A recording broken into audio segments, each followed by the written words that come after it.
In our last lecture of chapter Principles of Inheritance and Variation, we discussed about the term genetics, heredity and variations. There are few more terms that are need to know to understand this chapter, that is offspring.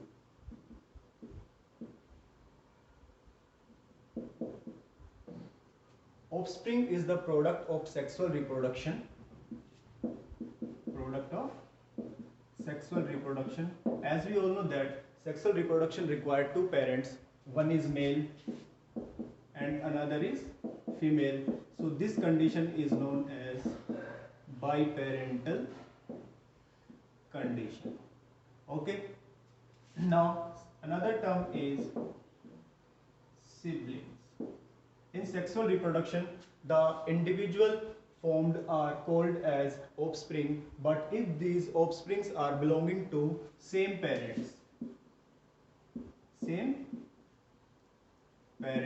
then these individuals are called as siblings. Example,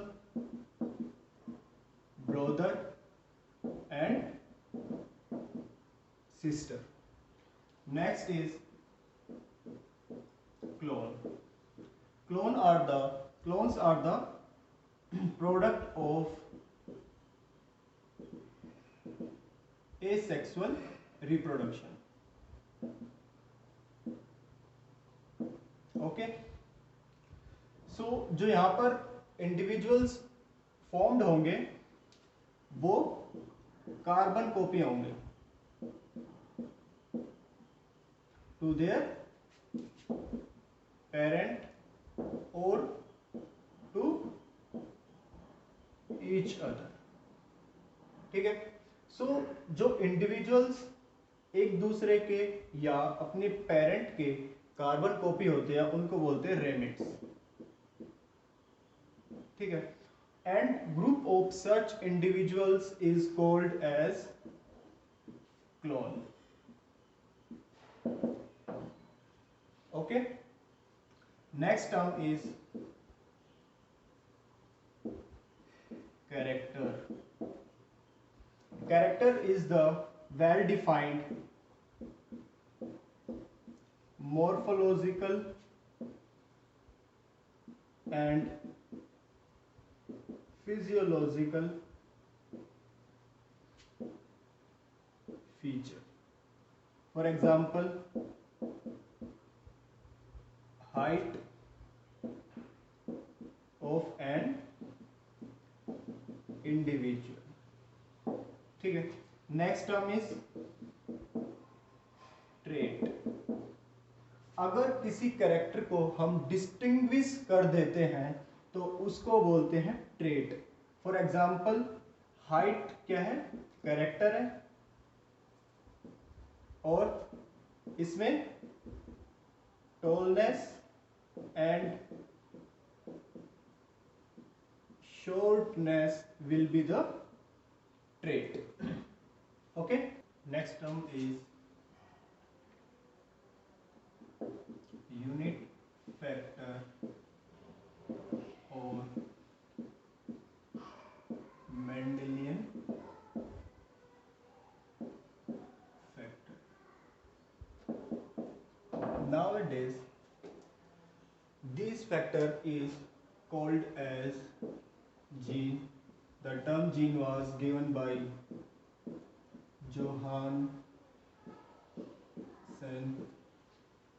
While performing his experiments, Mendel observed that there was something that was transferring from parent to offspring without any changing through gametes. So Mendel gave this name factor, and today these factors are known as gene. Based on his observation, Mendel concluded that gene is the unit of inheritance. Unit of inheritance. ठीक है. Gene को अच्छे से समझने के लिए हमें chromosome के स्ट्रक्चर के बारे में पता होना चाहिए. ठीक है. ये हमारा एक क्रोमोसोम है इसके ये दो क्रोमेटिड्स है, इसके ऊपर डीएनए कोइल्ड होता है। DNA is the long chain of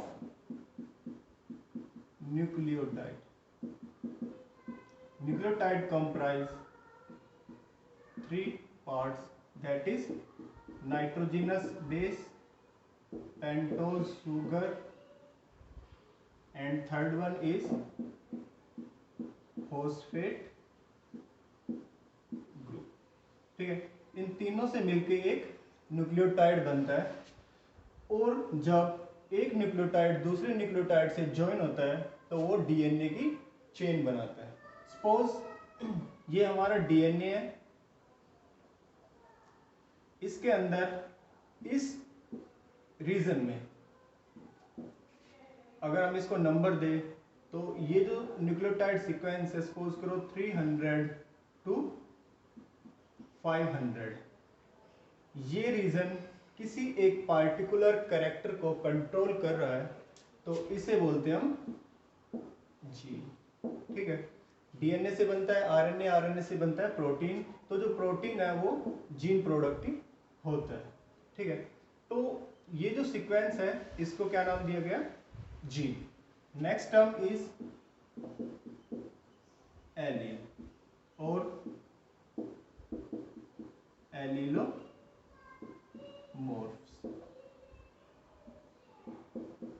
According to Mendel, characters are controlled by a pair of factors.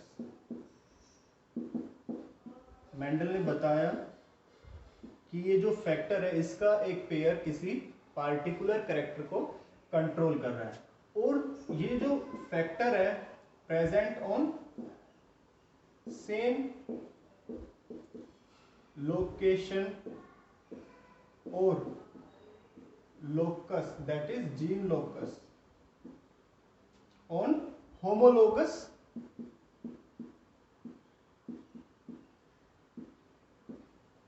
chromosome. These constitute allele. ठीक है, according to Mendel, characters are controlled by a pair of factors which are present on the same location or same gene locus on the homologous chromosome.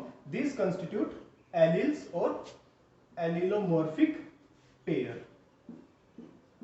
Allelomorphic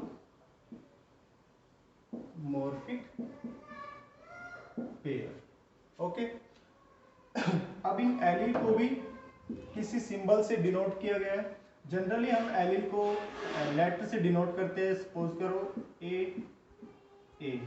अब ये allele भी दो type के होते हैं, एक होता है डोमिनेंट और दूसरा होता है रिसेसिव।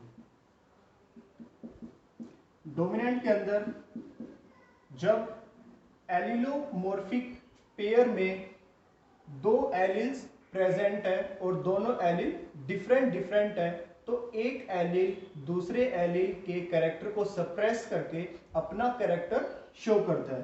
तो जो एलील अपना कैरेक्टर शो करेगा उसको बोलते हैं डोमिनेंट एलील, और इसको जनरली कैपिटल लेटर से डिनोट करते हैं, सपोज करो डी हो गया। और जिस एलील का कैरेक्टर सप्रेस हुआ है उसको बोलते हैं रिसेसिव एलील। और इसको स्मॉल लेटर से डिनोट किया जाता है। ठीक है, तो इससे हमें ये पता चलता है अगर एलिलोमॉर्फिक पेयर सेम है, दैट इज डीडी है, या फिर डिफरेंट है, डीडी है, तो दोनों केस में ये डोमिनेंट कैरेक्टर शो होगा। बट रिसेसिव एलील को अपना एक्सप्रेशन शो करने के लिए हमेशा दोनों पेयर सेम होना जरूरी है। ठीक है, इस एलिलोमॉर्फिक पेयर के बेसिस पे हम जाइगोट को डिवाइड करते हैं, that is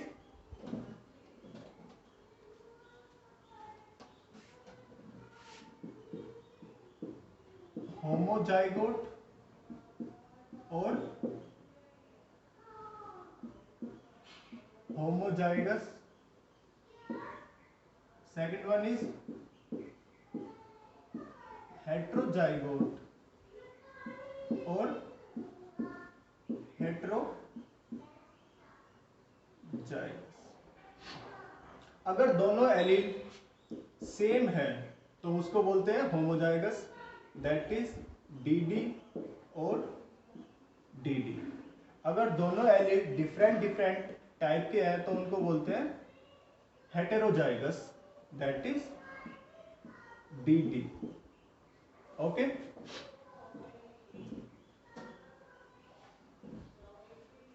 now we will discuss about Mendelian work.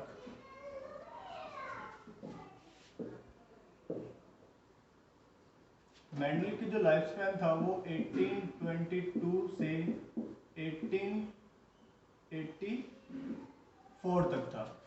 But ऐसा नहीं है कि मेंडल ने ही इनहेरिटेंस के ऊपर वर्क किया था, इससे पहले भी बहुत सारे साइंटिस्ट आए थे। For example Koelreuter, Naudin, John gross.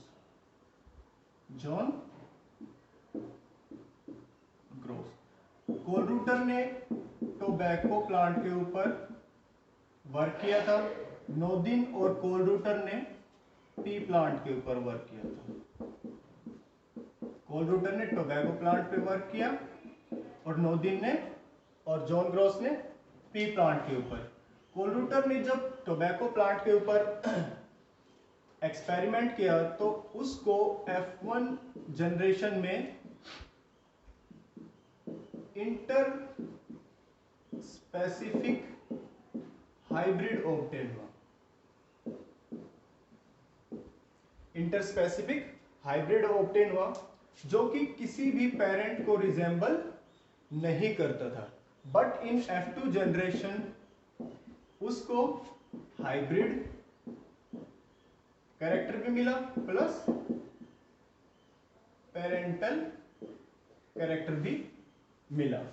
नोदिन ने पी प्लांट के ऊपर वर्क किया और उसने ऑब्जर्व किया कि F1 जनरेशन में only one parental character show होता है, बट इन F2 जनरेशन दोनों पेरेंट्स के कैरेक्टर अपीयर होते हैं। जॉन ग्रोस ने भी पी प्लांट के ऊपर वर्क किया। उसने क्या किया था,